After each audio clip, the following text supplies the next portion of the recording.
What's up, everybody? It's Anthony Cosenza with CincyJungle.com and the Orange and Black Insider Bengals podcast coming at you late night. I don't expect, maybe we'll get a big audience. I don't know, but I don't expect a huge live audience, but there are some joining us right now. Stoked that you're joining us late night. The Bengals earlier today took on the Miami Dolphins and kind of an exciting game. These two teams, when they get together, man, they come up with some pretty exciting games, at least in recent memory. So the Bengals and Dolphins once again come up with an exciting one for us to watch. Bengals lose, however, 29-26. A lot of good things to come out of this one for the Bengals, though. If you are if you're a fan of the team and you're looking at certain things, and obviously what's happening now is roster construction. That is what's going on. That's hard decisions are going to have to be made here by the Bengals as they come up with the final roster. And by the way, when we say final roster, we're using that term loosely because I am of the belief that the Cincinnati Bengals will be making waiver wire claims, and or when they announce a 53, there may be a move, depending on what happens with Joseph Osai and, everything that goes with that. There may be some shuffling around after they announce the quote unquote final roster. Like they may put waiver wire claims in for players. I would not be surprised about any of it. So we'll see. But the Bengals lose today, 29-26. Not the end result was not so much the story of the day. It's more about how did some of these players perform that were on the roster bubble? How did some of these guys come in here and perform under pressure? How did some of the rookies look? How did some of the undrafted free agents look?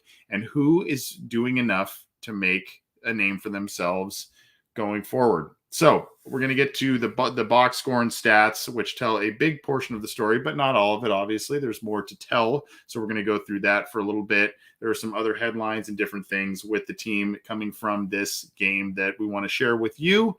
And we're going to do that. I appreciate all of you joining us live. I know if you're on the East Coast, if you're maybe somewhere else around the world, it's late for me, but I'm on the West Coast, so it's only 9:45 here on Sunday night. So maybe a little later for quite a few of you. I appreciate you tuning in live. Or, of course, if you weren't able to join us live because of when we did go live, thank you for downloading the show after the fact, whether that's on iTunes, Stitcher, Spotify, Google Podcasts, iHeartRadio, any of the big ones.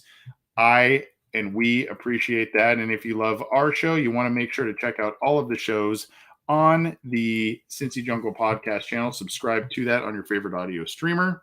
All of those platforms make it available that I mentioned earlier. And of course, for us specifically, right around there, click that icon, subscribe to the YouTube channel, get notified when we go live and when new material's out. So we've got a fun water cooler chat for you tomorrow. So we'll be doing that a little bit later in the afternoon as well, going through some headlines with the Cincinnati Bengals and, of course, the AFC North, the rest of the NFL. So we'll be doing that. And then our big show this week. And just more shameless self-promotion here. In case you did not know, our channel and our specific podcast had a big week last week. Ace and Zim on Orange is the New Black, bringing you material. Matt Minnick doing his thing.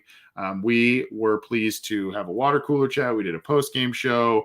We had a special interview with Devin and Leah Still. So go check that out on all of the platforms.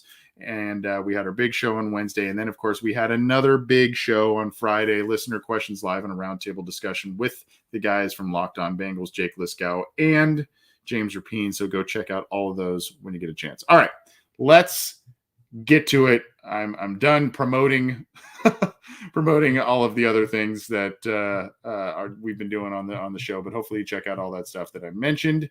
Now let's check out the box score if you do not mind. Sometimes I use the NFL.com box score. Other times I like to use ESPN just because it's a little bit easier to read as I, of course, scroll over that and screw that up there. So sorry about that. At any rate, we're going to obviously pay more attention to the Bengals side, the right side of the screen, as opposed to the left side. I got to be honest with you. I had to look up who Reed Sinnett was. I was not familiar with this kid at all. And 22 of 33. Reed Sinnett, of course, a backup quarterback from Miami. 22 of 33, 343 yards, 2 touchdowns, 1 interception, and a 108.5 rating against the Bengals defense, largely against backups and rotational players, but still a heck of a day for him. I feel a little silly because he was sort of in my neck of the woods. He went to the University of San Diego, private school down in this area, very beautiful campus, by the way. But at any rate, very, high quality school, et cetera, not necessarily known as a football powerhouse, but comes in here and is really doing some work for the Miami Dolphins here against the Bengals. It was a little bit feast or famine. There were some times where, if you look at the score, the box score up top here, I'll kind of move my cursor over here, 7 points, a big goose egg in the third quarter, and then the 15 points in the final quarter. So there was a little bit of some slow points for the Miami offense, but hey, big game for him. Okay, that being said, look at the Bengals backup quarterbacks themselves here. Not a bad day for them. Kyle Shermer. You know what? Let's back up. Let's go to the guy at the bottom who only had 1 attempt on the day, and that was Joe Burrow. We got to give him props for going out there. I kind of got the feeling after the Bengals pulled him out after that one series, he wanted to play more. He wanted to do a little bit more, but they said, no. He had 1 pass attempt, no yards completed, and a small handful of handoffs, and that was that. That was Joe Burrow's afternoon. He got a standing ovation, rightfully so, by the crowd that was on hand at Paul Brown Stadium for returning for the first time since injuring his knee against Washington last year. So he was back and threw 1 pass. What happened with that pass? Well, it was a little predictable in terms of what kind of pass play it was. It was a wide receiver screen to Jamar Chase. These are the types of passes that you would think get a quarterback and a wide receiver into rhythm in a game where there may be some jitters because they haven't played for a little bit, in a game where they just kind of want to try and get things moving early and find a rhythm early. And Joe Burrow hits him right where he needs to hit Jamar Chase. Jamar Chase, my take on it and looking at it a couple of times, looked like he started to kind of look upfield a little bit before he secured the ball. Ball got out of his hands, almost caused an interception. There was kind of a little bit of a deal where they thought it was maybe a fumble. Obviously, it was not ruled as such. And then on top of that, during the play, Riley Reif was flagged for a personal foul penalty, kind of just imploding everything that was going on there. So not a great start again for Jamar Chase in the Cincinnati Bengals offense. Jamar Chase in the last 2 games, 4 drops. You can credit however you want to credit the 3 from last week. You can credit whatever you need to do. But there's the truth of the matter is there are 4 drops by Jamar Chase in the past 2 games. This is the time that you want to see him drop the football. If there is a time that he has to go through this kind of rough patch, preseason training camp, etc., you like to see it get out of the way now.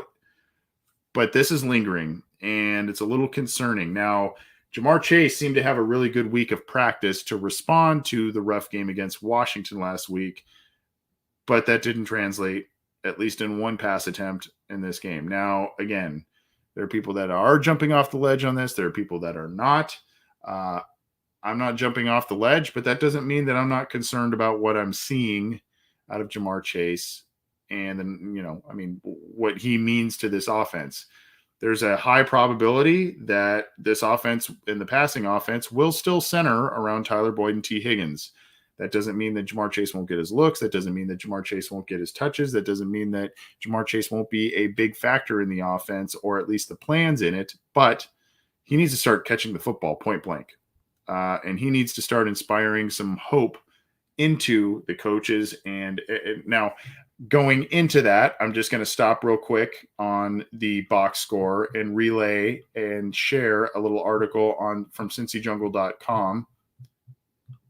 Let's see here. I will share it to you. This is continued support from Zach Taylor and Joe Burrow. We'll talk a little bit more about this tomorrow on the water cooler chat, but after the game, they both voiced support for Jamar Chase after his drop.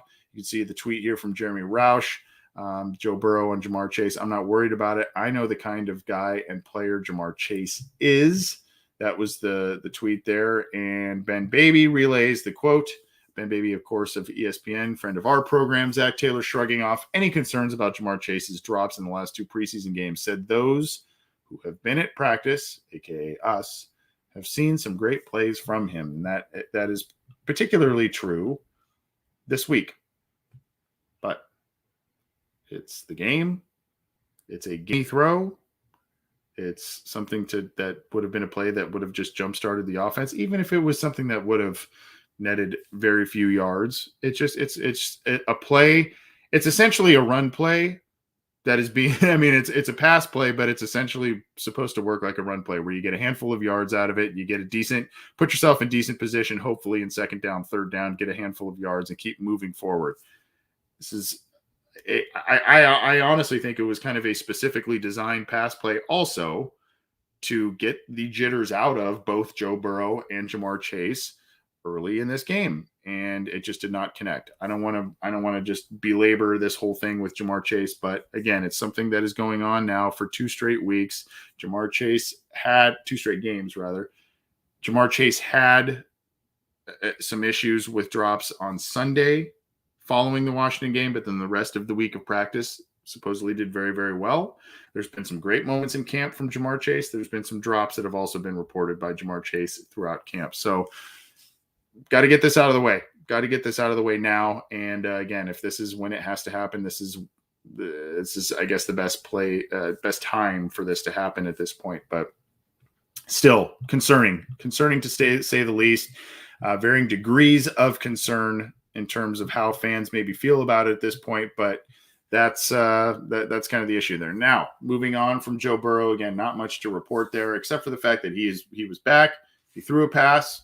Was in there for a handful of plays, and then they said, you know what, take a seat, and we'll work towards week 1 a couple weeks from now. Kyle Shermer, pretty dang good game from him there. 18 of 27, 206 yards, 1 touchdown, 0 interceptions, a 7.6 yard per completion average, a 101.8 quarterback rating. Brandon Allen, a nice night as well. 5 of 9, 87 yards, 9.7 yards per pass completion there, 1 touchdown, no interceptions, and a 125.7 rating. So the backup quarterbacks behind Joe Burrow played pretty well after not having a great showing last week. Shermer had some good moments last week, also had some bad ones as well. Eric Dungy is no longer with the team, so it was really just Brandon Allen, Kyle Shermer, and this was really about This was more about Shermer. You know, are we going to keep him on the practice squad? Is he going to be that emergency third quarterback on the active roster? Is this a guy we think we can develop down the road as a guy that can be a backup quarterback to Joe Burrow? Who knows? But Kyle Shermer played pretty well. 18 of 27, 206 yards and a touchdown. And again, 5 of 9, 87 yards and a touchdown from Brandon Allen. No interceptions from the quarterbacks there. Let's scroll down to the receiving end since we're talking about them passing the ball. Trent Taylor, your leading receiver this evening, 3 catches, 59 yards. Of course, the bulk of it coming on a 45-yard play where it was, I believe it was tipped by Stanley Morgan, a ball that was kind of thrown in traffic, kind of landed right in the waiting arms of Trent Taylor, who took it all the way down to deep into Miami territory, and the Bengals subsequently scored there. So 3 catches, 59 yards on a 45-yard play to Taylor. Taylor was a guy that was a spring favorite, a summer favorite, a guy that was making a lot of headway and then really quieted in training camp and in preseason games. So this game, to me, was a lot about the Trent Taylor and Trenton Irwin, and both of them stepped up and made a couple of nice plays. The one thing with Taylor is 3 catches on the 6 targets. That's not great. Of course, you know, some of these guys with backup quarterbacks, backup wide receivers, they don't get to have and build the rapport that you would always like to see. But Taylor, 3 catches, 59 yards on that 45, most of it on that 45-yarder there. But only 3 catches on the 6 targets. That's a little concerning. Thad Moss, 9 targets and only 5 catches. So that's not great there either. But 5 catches, 44 yards, one of which was an 18-yarder. This guy's he's playing his way on the roster. He's playing his way on the roster. Mitchell Wilcox had a 21-yarder. A guy, I like Mitchell Wilcox, a tight end out of South Florida there. He was an undrafted free agent last year. I like him, but he left the game with a concussion, so it paved the way for Thad Moss to get some more time. Mason Schreck, I like the upside potentially there, but just he is not showing you much of anything. And then, there's just not a lot behind Drew Sample and CJ Uzama in the tight end group that's showing you a lot. So Thad Moss has a realistic shot at making this team, and it looks like he may, as a third tight end on this team, and a guy they may line up as an H-back at times, whatever. But, and Joe Burrow in post-game quotes kind of basically said, he's kind of a key in this offense going forward, making it sound like he's a guy that they're going to keep around. So Thad Moss is doing some nice things. Again, you don't like to see the 4 missed targets there, but 5 catches, 44 yards. That's decent. Mike Thomas, 2 catches, 40 yards. One of which was a 32-yarder. That was on 3 targets. Trenton Irwin, I mentioned earlier, had a couple of nice plays, 2 catches, 39 yards. One of which was a 23-yarder, caught everything his way. One was just a beautiful throw early in the game by Brandon Allen that just hit him in the numbers and stuck it right before one of the defensive backs got over there to potentially jar it loose. He took a shot, did Irwin, and hung onto the ball. So Irwin making a case for him. Taylor made things interesting with his performance tonight, being the leading receiver in terms of yardage, but I think personally I would maybe give the edge to Irwin as a final receiver spot. I think Mike Thomas is going to make it, and I don't know if Stanley Morgan is. He had 3 catches for 26 yards. He did have that ball that was tipped up there. Stanley Morgan does a lot of the dirty work. He blocks well as a wide receiver. He does gunner work on special teams. So those are the things where he gets some additional value. Can he hang on to a roster spot? Is this maybe the Bengals only keep 2 active quarterbacks on the roster, Joe Burrow, Brandon Allen, you would think. Maybe they only keep 3 running backs on the roster, and then they go a little heavier at wide receiver. I don't know. Maybe they keep 7 there. I don't know, but we'll talk running backs more in just a second.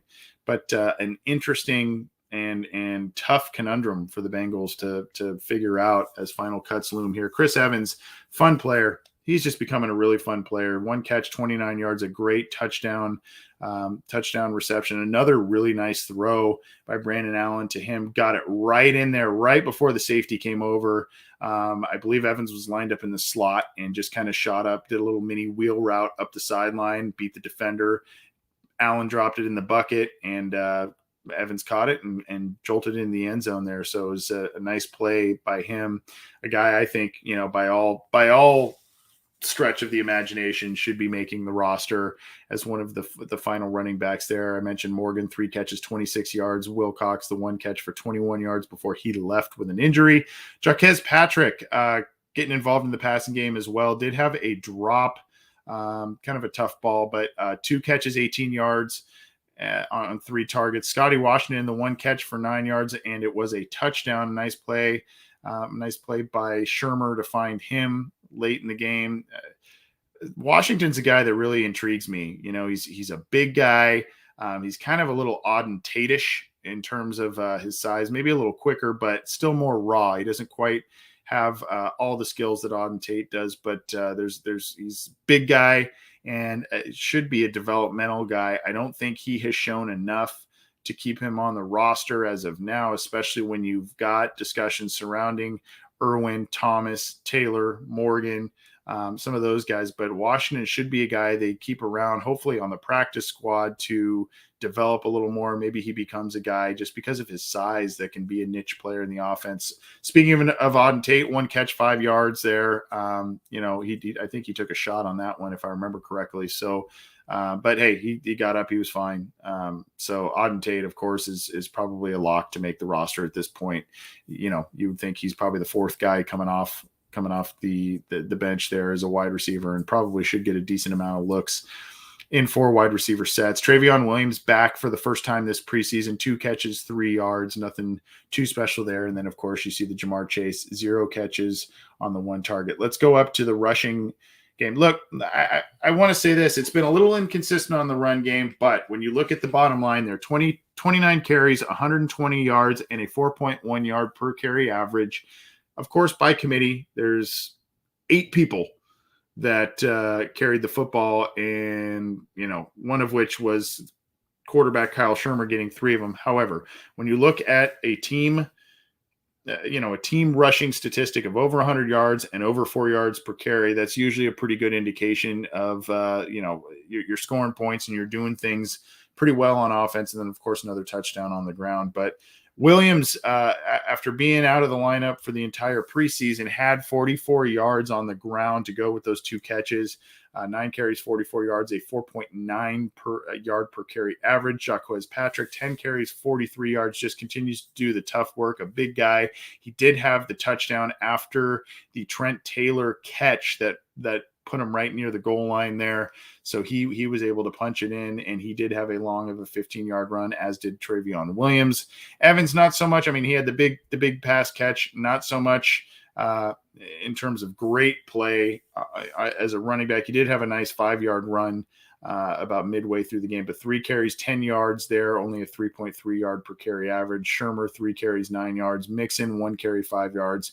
Taylor, 1 carry, 4 yards. Ryan's had a tough preseason. Limited touches. They seem to like him, and I would assume with the limited touches and everything, he's a lock. Jacques Patrick is making just kind of an interesting argument, I guess, or an interesting chat point about, hey, which big back do you keep? And is Patrick, maybe someone you keep over Ryan? Ryan, he's been in that 2 yards per carry, 3 yards per carry this preseason. He lost a fumble. So there's very, very limited touches. I think he's safe and everything, but it's just kind of a talking point to think about as you look at the running backs. But again, 29 carries, total of 120 yards, 4.1 yards per carry, and then a touchdown on the ground. Pretty, it's methodical. It's nothing spectacular, but methodical. Thad Moss did have a fumble. He did not lose it. So, that's something to note there. Let's go on defense. I was pretty pleased with the early group on defense. The early group on defense was, it wasn't Sam Hubbard. It wasn't Mike Daniels. It wasn't DJ Reader, really. I mean, it was a lot of kind of backup / rotational guys, and they stepped up and played very well. And I got to tell you, Joseph Ossai was probably, I really like the picks of Joseph Ossai and Deontay Smith in this year's draft class. I really did. I mean, of course, I'm excited about Chase and hopefully Jackson Carman, who, by the way, after the game said he was getting more comfortable at playing guard there. So that's a good sign. Hopefully you can look at, you can see those guys in the development that's taking place with Deontay Smith and Joseph Ossai, of course, before he got injured. But what I was very, very, saddened by Joseph Ossai basically missing all of 2021 with that injury. But I've been pretty impressed at what the Bengals have been able to do on defense to be able to generate pressure. I know it's preseason. I know it's vanilla. I know that some of these guys that are generating the pressure and who they're generating it against may not be on NFL rosters or, on a specific roster or starting games, anything like that. I get it. But Darius Hodge, let's look at the line here. 3 total tackles, a sack, of course, the tackle for loss, and 2 quarterback hits. So you love that. You love to see that. Early in the game, Khalid Kareem in the first drive, very first play from scrimmage, he shoots off the line and hits the quarterback and causes an incompletion there, and then has a sack to end the drive a couple of plays later. So, they're able to generate some pressure here. The Bengals, I want to show you something here, and this kind of ties back into the offensive performance as well as since we're talking defense. Look at this here, okay? I'm going to go back. If you look at this column here, there's sacks and tackles for loss, right? Sacks and tackles for loss. If you're watching the video here, where my mouse arrow is in the middle columns, let's look all at the bottom here. If you go on the Miami side, 0 sacks given that they got on Bengals quarterbacks, and only 1 tackle for loss. Bengals, on the other hand, 3 sacks, 5 tackles for loss. I got to tell you, I know we can question the competition that they're going up against, limited snaps, all that kind of stuff. Frank Pollock's making his mark, folks. He is making his mark on this team. The first units in the first 2 games did not allow pressure, did not allow a sack. Another game where they allowed a goose egg in the sack column. I'd mentioned the 4.1 yards per carry on the ground. And then, of course, on the Bengals side, on the offensive line, you like to see that. And then, of course, when you look at the Bengals defense, 3 total sacks, 5 total tackles for loss. Now, when you look at total tackles for loss, obviously that, I think they account for quarterback sacks in that. So there were 2 additional tackles for loss that the Bengals defense made. But still, that is a big disparity, and one that really, really plays well into the Bengals' corner. And you have to like what the offensive line is doing. It's not necessarily pretty. It's not absolutely outstanding. You're seeing some things the past couple of weeks from Riley Reif that are a little concerning, and there's some other penalties on. I think Fred Johnson had kind of a little bit of a rough go of it tonight. But overall, this is a much more disciplined group, a much more – I said this, I think, with John on Wednesday, John Sheeran, my co-host. It just seems like this group just – understands the game a little bit better and understands their assignments more than we've seen in the past couple of years. And, we've heard a lot of the players talk, absolutely applaud Frank Pollock and what he's doing and everything. But numbers also tell you the story. Now, we don't know the PFF scores quite yet. The PFF scores so far in the preseason, the first 2 games, guys like Mike Jordan are hovering in the mid 80s. Xavier Suafilo is just below 80 in terms of pass blocking grade. So, I mean, there are guys doing a lot of work. We've seen Billy Price put out a couple of nice clips there as well. So, the disparity of what we're seeing here also not only points to the offensive line play by the Bengals, but also how the Bengals are trying to scrape together things in the absence of Joseph Ossai. So, I wanted to highlight that offensive line play. I didn't want to gloss over that. But I also want to applaud the Bengals defense a bit. Darius Hodge, though, making a real case for himself to make this team. Really making especially with Osai's injury. He may have made it even with Ossai healthy. I don't know. But now that really paves the way. I mean, the last couple of weeks, he's been a guy that has come in and he's right away, third down, nickel package, et cetera. He's there right away. Amid starters or today, the heavy rotators, et cetera. So, it seems that they've got some good plans for him, and he's been one of the best defensive players for the Bengals this preseason. So, kudos to him there. You see Khalil McKenzie, he had a tackle for loss. Tyler Shelvin getting some work, 3 total tackles. Rennell Wren, same deal, 3 total tackles. Khalil McKenzie also had a quarterback hit, which was good. Again, look at Khalid Kareem, 2 tackles. He had the sack. He had a quarterback hit. Got to like that. Cam Sample, same deal, man.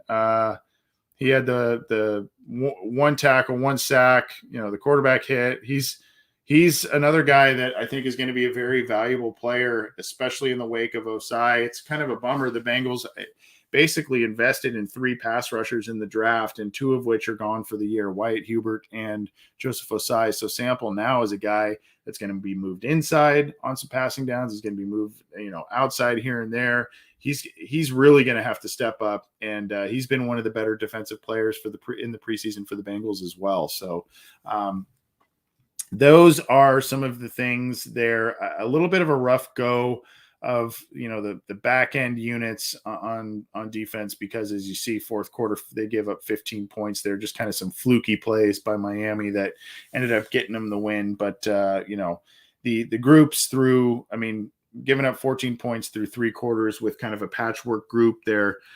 You have to like a lot of the things that you saw there in terms of the defense. You see Trayvon Henderson had a nice game as well, an interception for 25 yards, a guy trying to make the team as a backup backup safety there. I mean, he's been on and off this roster for a while and had a nice night tonight. Travion Williams, 1 return for 23 yards, not a lot of kick return, punt return action. Here's Trent Taylor, the guy that was supposed to do a lot on special teams there. One return for -1 yard.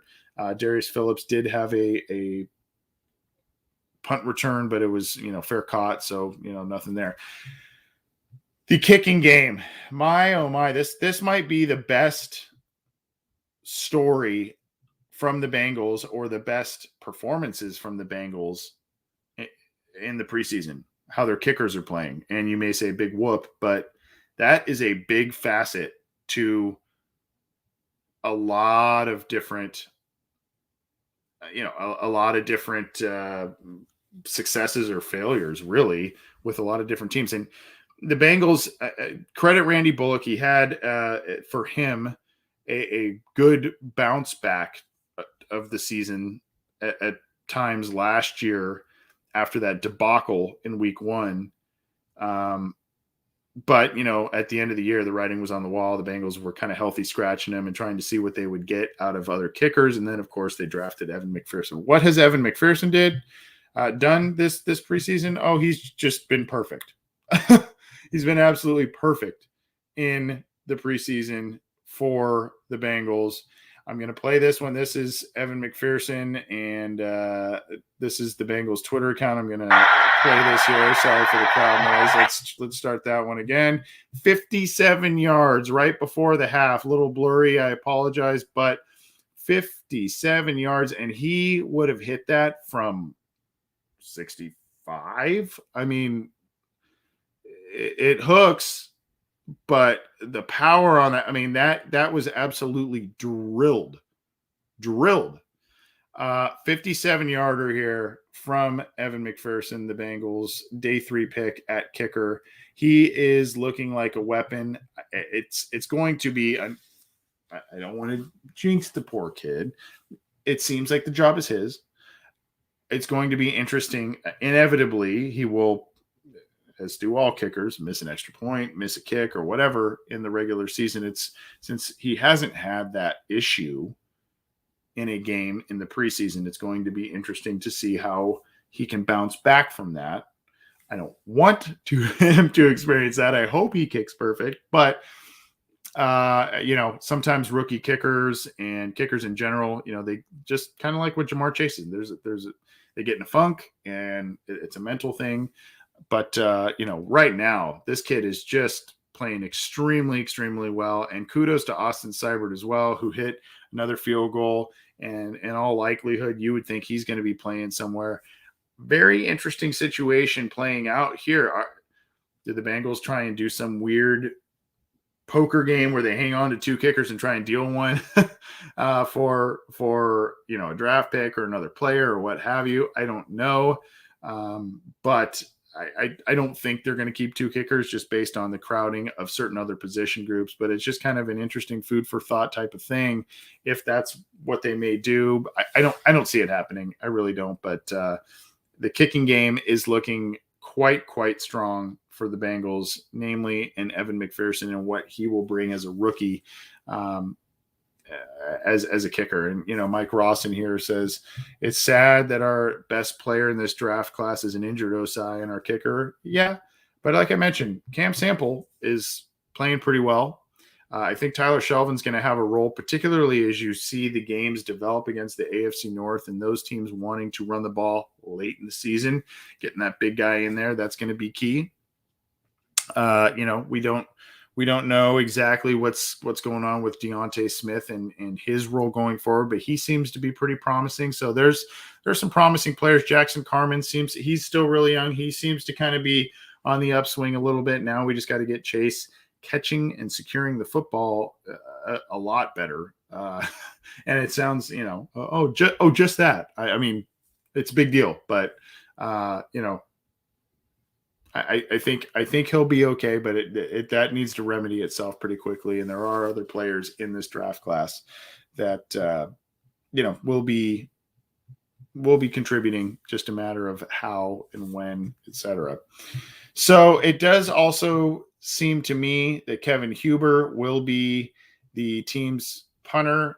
Drew Chrisman was activated but did not punt on Sunday night against Miami. So Kevin Huber, 3 kicks, 150 yards total there, 1 inside the 20. It just seems like this may be the last year they'll hang on to Huber, try and develop Chrisman, and then maybe go from there. But that's kind of the tale of the tape in terms of stats and whatnot. Now, there are, just like I said, we can talk a little bit more about this before we get out of here, but there are some hard decisions to be made by the Bengals there.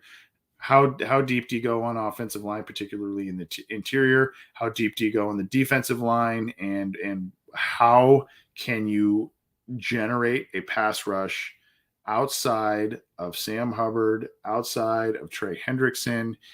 And how are you able to create a situation by committee to remedy the loss of Osai? Because Osai, there's not someone who has the athletic profile and overall raw ability of Osai in terms of who's left on this team. But can you generate it with a conglomeration of Hodge, Noah Spence, Cam Sample? I mean, can you create something that comes pretty close in terms of potential production that Osai would have given you from a pass rush standpoint? You know, you'd like to think those guys are capable of doing that, and they've been kind of showing it in preseason. So there's a lot to be excited about. I know it's hard to say let's get excited after a loss, but it is a preseason loss after all. That not a ton of work by the starters and the guys that you wanted to show up and play well to grab a final roster spot, to compete for a spot, to compete for more time, even though they have a roster spot locked up. For the most part, they played pretty well. The offensive line is far from perfect. I think there's going to be continued improvement as the year goes on. You may even see a different starting 5 later in the year than you do at the beginning of the year. But if you're gauging the sack totals, if you're gauging the quarterback hit totals, if you're gauging the pressure totals, the offensive line is improved. So when you have guys like Chris Sims and Mike Florio going off the rails in terms of, the Bengals are doing wrong by Joe Burrow by putting him out there today, because he is clearly not ready, and he is, them and others that aren't really seeing, they're kind of taking headlines and running with it and not really doing some of the due diligence on these things. And it's not just them, it's a lot of others. It's a lot of other people that have grabbed headlines from a few weeks ago. And regardless, it's not an accurate picture. And I think my point is, it's not to throw anybody under the bus. It's more to say, take a look at some of these numbers, take a look at some of the PFF scores of these players who had previously struggled, see what they're doing now under the tutelage of their new offensive line coach, see the PFF scores, look at the pressure rates, look at the quarterback hit numbers, look at the sack numbers in preseason. I know it's preseason, but you can take some stock in that. There's some stock in that for sure. So there are positives to be taken from this game. The offense is putting up some points, and I think there was a lot of the players who did not play well last week, for the most part, bounced back and played well. You could look at the backup quarterback situation and talk about that. And, I think there's going to be, I think there will be some new, quite a few new faces, and ones where you say, okay, well, that's going to work with Joe Burrow in terms of the players who end up on the final roster. And I'm really looking at Thad Moss on that front. I think Thad Moss is playing himself onto this roster, for better or for worse, depending on how you look at it. And obviously the rapport there with Joe Burrow and the friendship that's there, all of that. And that's, the friendship, et cetera, is not necessarily a very good reason for a player to make the roster. But I think the Bengals are doing a lot to create an atmosphere, a scenario, and an offense for Joe Burrow wherein he feels like he can excel like he did at LSU in 2019. So keeping a guy like Thad Moss, bringing in Jamar Chase, bringing in a lot of LSU guys and guys he's familiar with, that's part of the plan. It's part of the plan. So we'll see what happens and how much of fools, because look, with preseason play, there's always going to be an element of fool's gold in some of these stats and PFF scores and all of that. There's limited snaps. They're going, I've said this like 4 times already on this show. Limited snaps, who you're going up against, all that kind of stuff. But you can still take stock in some of this stuff. I'm seeing here the positive universal project. David G says, with the line playing even this well, Burrow's going to be so much better than last year. If it continues on what we're talking about, yeah. That's the hope, and you would think that would wipe away some of the narratives that we've heard all offseason. And I still remains to be seen in terms of play in the regular season, but I got to say, I believed in Frank Pollock, and I thought that he could turn around this offensive line at least to make it average or like league average. Just be right down the middle in terms of the league. If you're able to do that in major metrics and statistical categories with the offensive line, this team will be fine. I wasn't a big believer in terms of, can we get this to be at an excellent level, because the Bengals didn't really invest, particularly in free agency. Riley Reif's a nice player. He's a good player.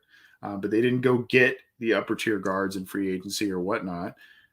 I was a little hesitant to put all my eggs in the Frank Pollock basket in terms of making this a really, really good unit right away. They're still not there. But like I said, a lot of these numbers in preseason, 0 sacks, 0 quarterback hits, all these kinds of things, depending on who you're talking about, which unit, et cetera. It looks it looks promising. Looks promising for sure.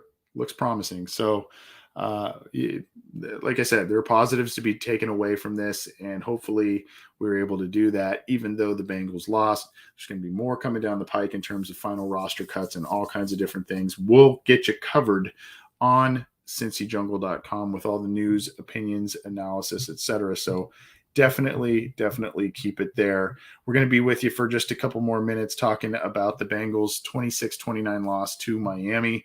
Before we do, I want to tell all of you about Symbol. And Symbol, SIMBULL, is the stock market for sports. You can buy teams like stocks. So if you play the stock market, if you play fantasy football, if you play survival football, if you do any of that stuff, you got to put Symbol in your rotation. The website, simbull.app/OBI. I'm sharing the website with you there. You get incentives by using the promo code OBI. By signing up with Symbol and you use that promo code, you get financial incentives to sign up with them, and it goes into your account. This is something that can be a short-term play, a long-term play, whatever the case may be. If you want to invest in a team and all of a sudden, hey, they get off to a real hot start and you made some money right away, boom, you can offload that and make some money. If you feel that there is a team that is rebuilding and it may take a couple of years or 2 or what have you, and you're going to hang on to it and play it for a long-term type of gain, you can do that. And it's not just the Bengals. It's not just the NFL. You can do college football, baseball, all kinds of different sports. So you're not limited to, the Bengals or the NFL if you want to use the promo code OBI. So go to Symbol, simbull.app/OBI, sign up, use that promo code OBI to get some incentives and have some fun with it. Make some money, especially if it's on a team that you are passionate about. What's better than making money on a team that you're passionate about? You got to like that.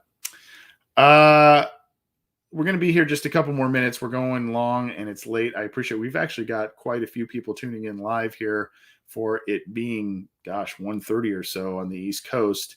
Appreciate you all tuning in live and staying up late here with us. But the Bengals do lose to Miami. It was a game I kind of felt like they were in pretty good control of until kind of late in the fourth quarter and some fluky plays and whatnot. So Bengals lose to Miami. A couple of wacky games with Miami over the course of the past few years here. So if you can go back to 2018 with the Sam Hubbard game that the Bengals were down in that one and they came back, and the game, the Tua Joe Burrow Bowl the year after, that was another one that was kind of a wacky one. So went all the way to overtime. Bengals end up losing and securing that number 1 overall pick. So, and then of course this one in preseason. But I'll say this: some folks are kind of wondering, why didn't Zach Taylor kick a field goal there at the end, maybe go for the tie, all that kind of stuff. I actually see the wisdom in either decision there, be it because it's preseason. If you wanted to give one of your kickers another shot at a big kick, you could have possibly done that. Would have been a big kick if I remember correctly. I'd have to look exactly where they were, but the Bengals, that was an option that was there, or they could have gone for the win, and they went for the win. Zach Taylor didn't want to tie, and wanted to go for the win, and it didn't work out for him. But some people are, I don't know, they have mixed opinions about that, at least what I've seen on Twitter. But I like the decision, particularly in preseason. Go for it. I think that the decision would be different in a regular season scenario, but I don't have a problem with it. Trying to go for the win there in kind of a wacky situation, a wacky game there. And the Bengals trying to find some more answers on offense in terms of who's going to fill out the back end of the roster. So positions to watch before we get out of here. What's going on at running back? What's going on at the back end of the depth chart at wide receiver? And then, of course, these versatile guys, right? The guys that can maybe play some different positions. And do they end up going light at some of these spots because they feel they've got a guy that can play two positions? I'm talking about Deontay Smith being a guard tackle. Be an interesting conversation if, the Bengals are, if they were pretty adamant about the plan there. He's kind of been bounced around a little bit on the offensive line. So, a guy like that, does he cause them to maybe go a little lighter because he can play multiple positions? I don't know. A guy like Chris Evans and what he has done so far, I think he's going to make the roster. But if he's going to be looked at as a wide receiver, a running back, a little bit of both, obviously, does that tweak with wide receiver and running back numbers? And if so, how? So, you got a guy like Ricardo Allen, who got a lot of time this evening. If he's a guy they keep around, he kind of plays a little slot corner and safety. I think they want him a little bit more at safety here, but is that a guy that's going to tweak some numbers as well? So some of these guys that can kind of kill two proverbial roster birds with one stone because of the fact that they have played multiple positions, can play multiple positions. How is that going to affect other groups? What's going to happen with the numbers there? And then, of course, like I said, when the Bengals announce a final roster, expect them to be scouring the waiver wire. And I expect them to make a move, maybe even two, whether that's a pass rusher, an offensive lineman, maybe even a tight end. I don't know. Those are some of the thinner groups there, but I just don't think the Bengals will be done after they announce their quote unquote final roster. And there may also be guys that they cut and don't put on the practice squad immediately, or don't announce that they're on the practice squad immediately.